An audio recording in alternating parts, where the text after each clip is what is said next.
I remember the night I realized love could be nothing more than a carefully staged illusion.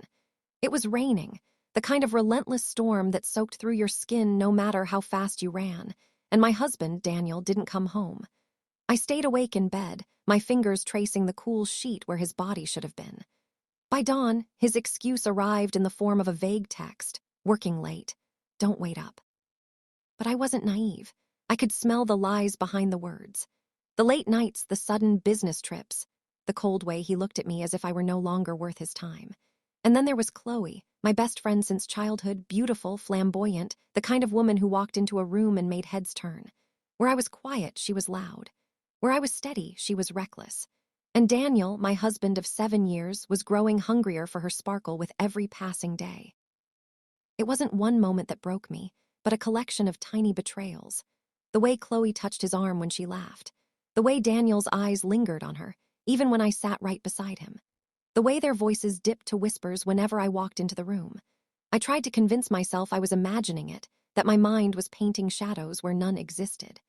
But when I found Chloe's lipstick-stained scarf in the backseat of Daniel's car, the truth wrapped itself around me like a noose. I should have confronted him, but instead, I let silence become my weapon. I watched them grow bolder, thinking they had fooled me, and the more they believed their secret was safe, the sharper my clarity became. Daniel thought he was orchestrating a perfect betrayal, one that would leave me discarded and humiliated.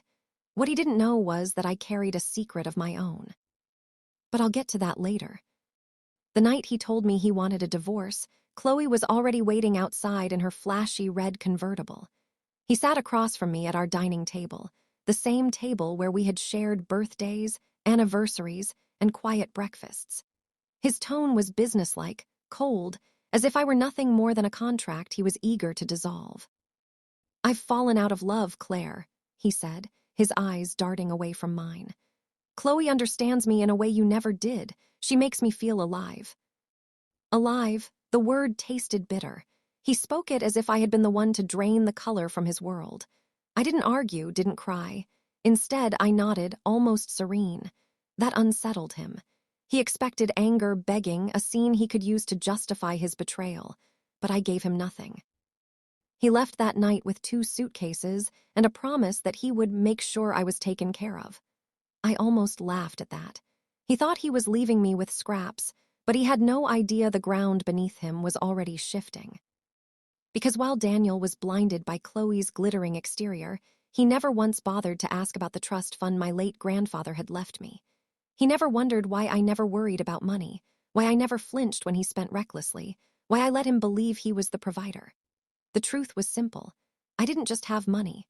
I had a fortune, one that dwarfed Chloe's glamorous lifestyle and Daniel's hungry ambition. But I wasn't ready to reveal that, not yet. I wanted to watch them dance in their illusion, believing they had won, before showing them how wrong they were. Before I continue, let me pause here, because if you're still listening, you already sense what's coming. Betrayal has layers, and the deeper you go, the more poisonous it becomes. If you want to hear how Daniel's carefully built fantasy crumbled, make sure you hit that subscribe button right now, because the storm is only beginning, and you won't want to miss how it unfolds. When Daniel left, the house felt cavernous, like an empty cathedral where memories clung to every surface. His absence wasn't quiet, it was loud, echoing in the spaces he used to occupy. The dent in the sofa where he'd sat, the faint smell of his cologne in the closet, even the toothbrush he forgot to pack. For a while, I let myself grieve, not for him, but for the version of me who believed in him. It was Chloe who called first. She dared to say she hoped we could remain friends. Her voice was sugary, dripping with false sympathy, but beneath it I heard triumph. She wanted me broken, envious, begging for scraps of her new life with Daniel. I said nothing more than, "Take care of him," before hanging up. My silence was sharper than any curse. Days turned into weeks, and soon photos of them together flooded social media. Lavish dinners, weekend getaways, and Chloe's hand flaunting diamond jewelry that Daniel could never truly afford. They wanted me to see, to bleed from every picture, but I only studied them with a quiet detachment. Daniel didn't know Chloe the way I did. Her hunger for wealth, her thirst for attention, her habit of discarding people once they no longer served her image. He thought he'd traded me for a better future, but all he'd bought was a countdown to ruin. The irony, he still called me sometimes, not out of guilt but out of habit. Small requests. Did I leave my documents at the house? Or can you forward my bank statement? His voice was lighter now, carefree, but there was always a nervous edge to it, as if deep down he knew something wasn't right. I kept my responses polite and distant. I wanted him comfortable, unsuspecting. Then came the invitation. Chloe and Daniel were throwing an engagement party weeks before their actual wedding. They invited me, whether out of arrogance or to twist the knife, I'll never know. I considered ignoring it, but something in me whispered that this was the perfect stage for my first act of quiet revenge. I arrived in a simple black dress, understated, the kind that whispered elegance without needing to scream it. The room buzzed with laughter, crystal glasses clinking, and there they were at the center. Daniel, puffed with pride, and Chloe, draped in sequins, glowing as if she'd already won the world. Her smile froze when she saw me. "Claire," she breathed, air kissing the side of my cheek, "how wonderful that you came." I could almost see her claws beneath the polish. Daniel looked equally uneasy, though he masked it with a grin that didn't quite reach his eyes. Throughout the evening, I noticed the cracks. Chloe snapping at a server for spilling a drop of champagne, Daniel checking his phone a little too often, their laughter ringing hollow. They were already unraveling, though neither wanted to admit it. When Daniel finally cornered me near the balcony, his voice dropped to a whisper. "You look good, better than I expected." I smiled politely. Why wouldn't I? He stammered, caught off guard. In that moment, I realized he had expected me to wilt, to show up wilted and defeated. Instead, I stood taller, calmer, my silence speaking volumes he couldn't comprehend. And while he fumbled for words, I thought of the truth hidden in my bank accounts, my untouched trust fund, the wealth my grandfather had tucked away for me under layers of discretion. Daniel had left me thinking he'd escaped poverty for riches. He didn't know he'd abandoned a fortune 10 times greater than Chloe's shallow glitter. That night, as I left the party, I could feel their eyes burning into my back, Daniel's with unease, Chloe with suspicion. I knew the game had only begun. Before I reveal what happened at their wedding, and trust me, you don't want to miss that twist, make sure you've subscribed. Stories like this aren't just tales, they're warnings. And the storm that was coming for Daniel and Chloe would make everything they'd built come crashing down. In the weeks that followed, I found myself strangely calm. It was as if my grief had crystallized into clarity, and I could finally see Daniel and Chloe for who they really were, two greedy souls clinging to each other not out of love, but out of convenience. Their relationship was a mirror of everything shallow, and it was only a matter of time before it shattered. I didn't have to wait long for the cracks to deepen. One evening, while sipping tea on my porch, my phone buzzed. It was a message from an old mutual friend of ours, someone who had attended that glittering engagement party. The message contained a single line. "Claire, you might want to see this." Attached was a photo, candid and raw, of Daniel at the party. He wasn't holding Chloe's hand. He wasn't gazing at her with affection. Instead, his eyes lingered on another woman, a guest, draped in elegance, laughing at something he whispered. I studied that photo for a long time. It was Daniel's tell, the same look he once gave Chloe when I was still his wife. It struck me then that Chloe had no idea the man she thought she'd stolen was already seeking his next conquest. I should have felt vindicated. Instead, I felt a pang of pity. She thought she'd won. She had no idea she was merely in line for the same betrayal that had broken me. But I didn't intervene, not yet. The wedding date was announced, grand, lavish, set at a vineyard just outside the city. It became the talk of our circle, every detail leaked to gossip pages. Chloe's custom-designed gown, the imported flowers, the honeymoon in Greece. Daniel, once so practical, was drowning himself in debt to impress her. I knew the weight of those numbers. I had once balanced his reckless spending. He was building a palace of cards, and I could already hear the wind howling. A week before the wedding, Chloe called me. Her tone was sharp, laced with something more than arrogance, fear. "Claire, I need to ask you something," she said without preamble. "At the engagement party, Daniel seemed distracted. Did you notice anything?" I let the silence stretch, savoring it before replying. Chloe, distraction has always been his nature, but you'll find that out yourself. She bristled, her pride refusing to admit what. The haunted look in her eyes suggested she had finally understood that Daniel's ship was sinking fast. But I was wrong. She sat across from me, her hands trembling slightly as she reached into her purse. She pulled out a flash drive and set it on the table between us. "I went to his lawyer," she whispered. "Daniel told me where to look. He's been keeping notes, letters, everything about you, Claire. He wanted me to bring this to him, but..." Her voice faltered. I stared at the flash drive, my pulse tightening. "But what, Chloe?" She swallowed. "I couldn't, not yet. I wanted to see what you'd do first. Because if you're really as rich as he says, then I need to know where I stand." And there it was, the real Chloe.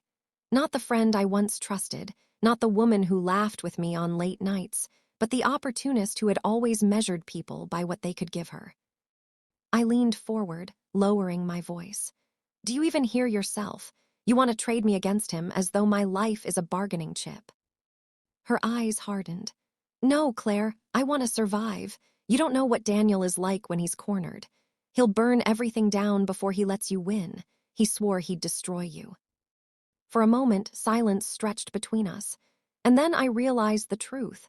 Chloe hadn't come here to warn me. She had come to test me. To see if she could use Daniel's obsession as leverage, against me, against him, maybe against us both. That night I plugged in the flash drive. The files were chaotic, scans of letters, notes written in Daniel's furious hand, half-formed schemes. But one line stopped me cold. "If Chloe fails, I'll make sure Claire pays anyway. The secret's too big to bury. Someone will expose her if I can't."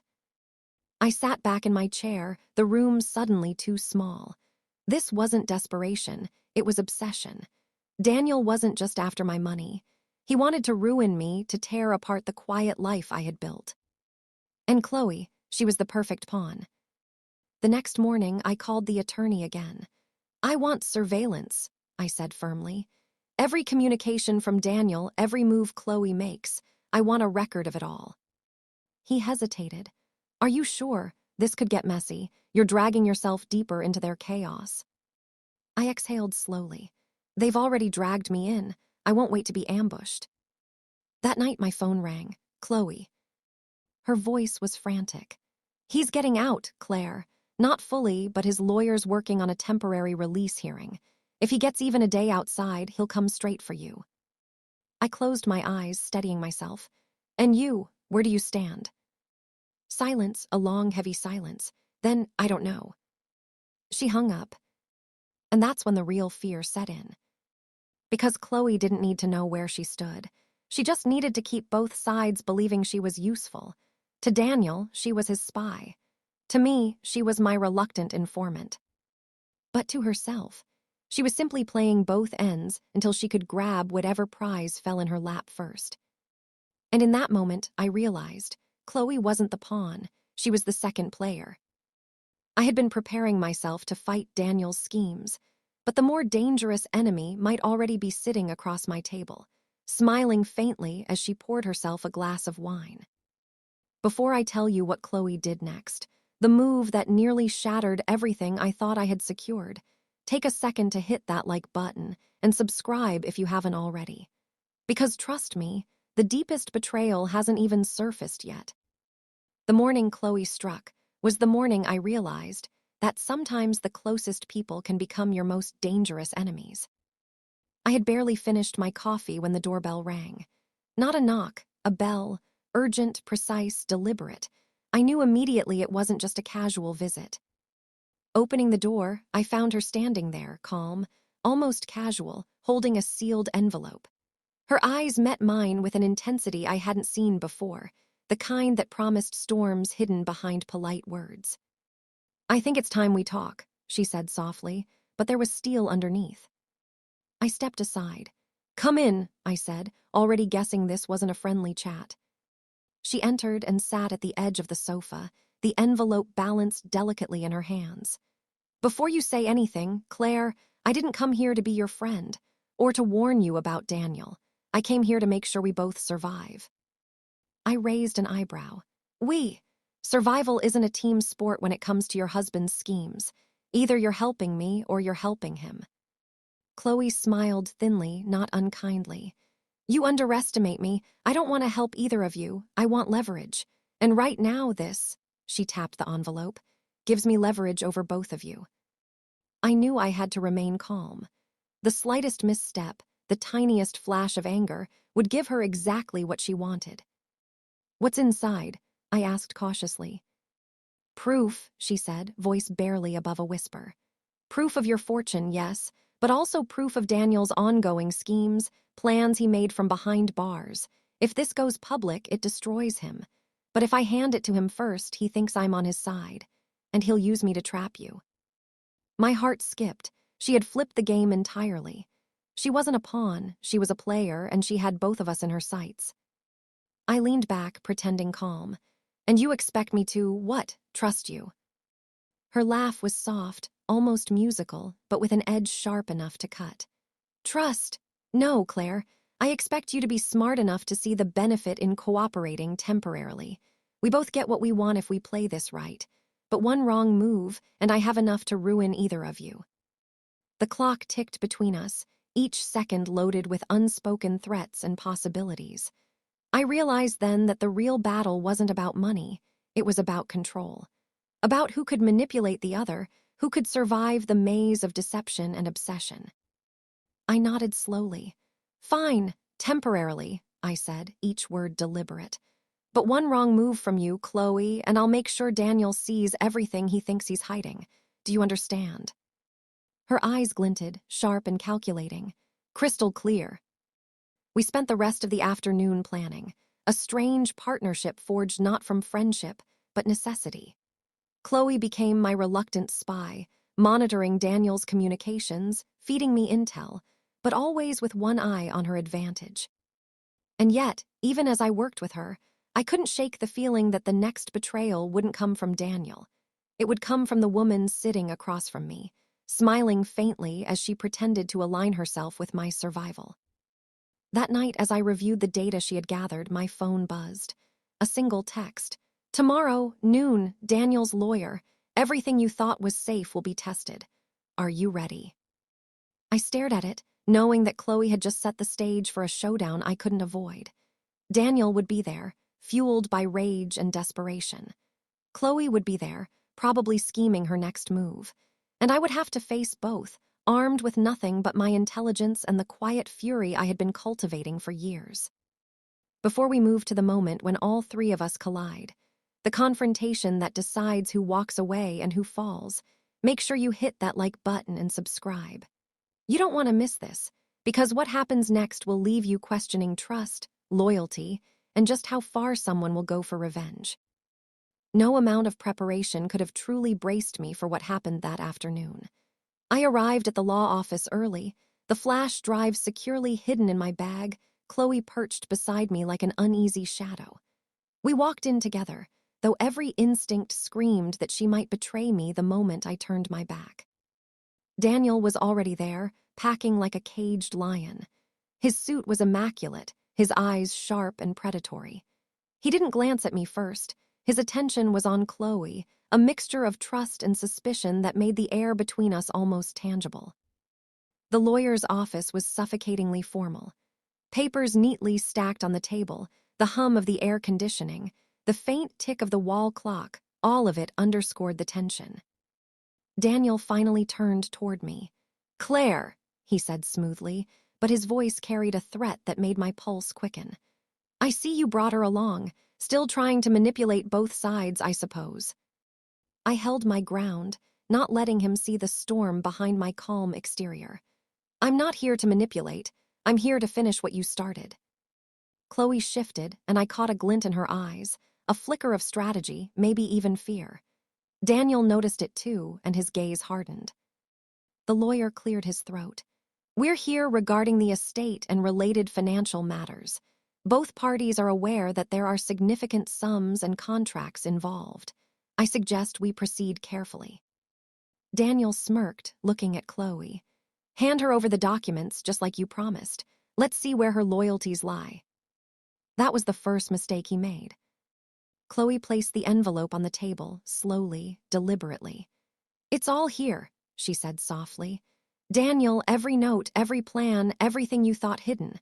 But it's also proof of Claire's rightful claim to her inheritance, more than you ever imagined." Daniel's face shifted from smirk to disbelief, then to rage. How?" He couldn't form coherent sentences. The evidence was overwhelming.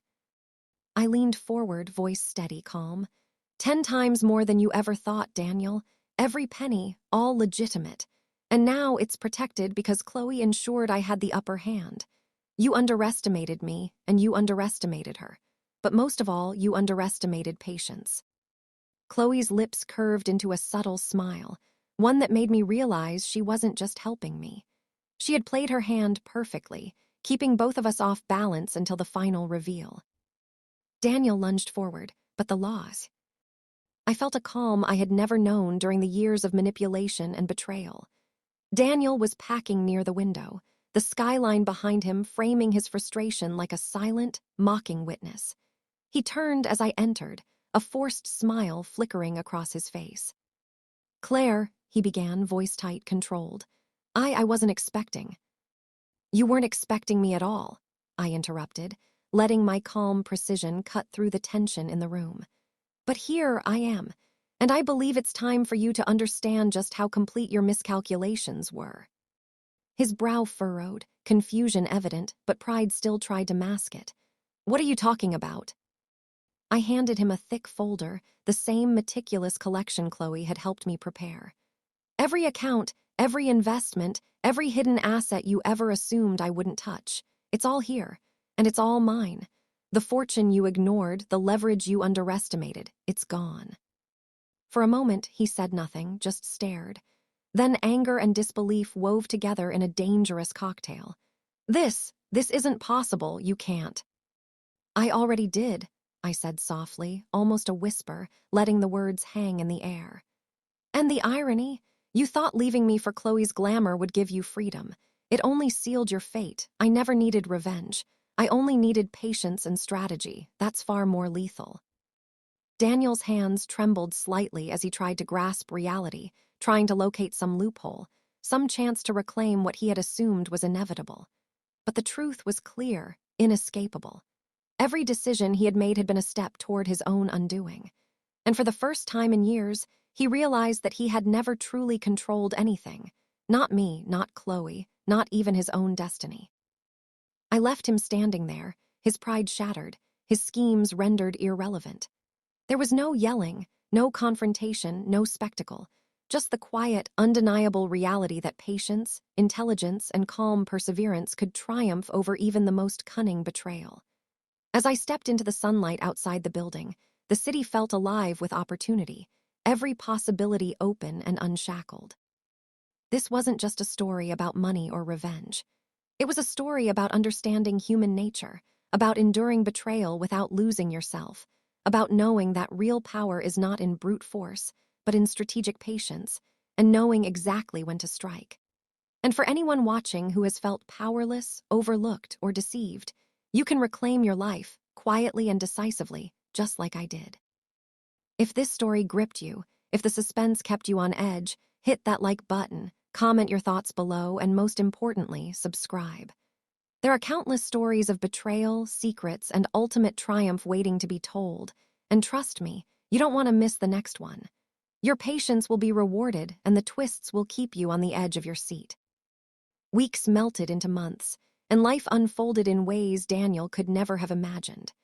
Every morning I woke with a sense of calm and anticipation, no longer haunted by past betrayals, but instead guided by the quiet satisfaction of knowing that the story had come full circle. The fortune, once a secret weapon, had become a tool to rebuild my life, not out of malice, but out of necessity. I invested wisely, surrounded myself with people who respected me, and finally allowed myself to breathe without the weight of constant scheming pressing down. Yet the most unexpected twist was the people around me. Chloe, who had once been a rival, slowly became an unlikely ally. Our dinner meetings evolved into discussions about strategies, investments, and life lessons. We were not friends in the conventional sense, but there was respect, a bond forged through shared understanding of ambition, betrayal, and resilience. Together, we had turned Daniel's arrogance into an opportunity for growth, for both of us, though he remained blissfully unaware of the quiet revolution that had taken place under his nose. One afternoon, while reviewing documents in my new office, a familiar envelope arrived without return address. Inside was a single note.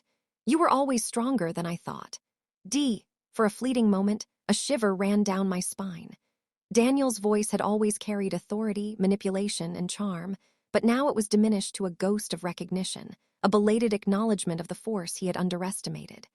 I allowed myself a small smile. Closure had arrived not with confrontation, but with quiet affirmation. The city's skyline glimmered as I looked out the window. I thought of every sleepless night, every hidden conversation, every plan meticulously executed. It had all led to this: a life reclaimed, a power solidified, and a clarity of purpose that money alone could never buy. The world was full of people who underestimated others, who sought to take advantage, or who believed in control they could never maintain. And I had learned the most important lesson of all. Revenge is fleeting, but strategic patience and self-respect are eternal. That evening, I walked past the cafe where Daniel had once orchestrated his petty triumphs. He was nowhere to be seen, and I felt no longing, no satisfaction in his absence. Only freedom.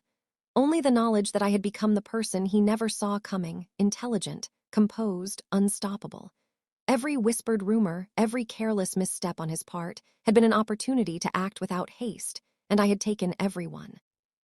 As I returned home, I thought about those watching this story unfold. Perhaps some of you have experienced betrayal, loss, or manipulation. Perhaps you felt powerless, overlooked, or deceived. But remember this: the ultimate power lies in understanding your worth, moving with patience, and striking only when the moment is right. Revenge is not always explosive. Sometimes it is quiet, meticulous, and profoundly satisfying.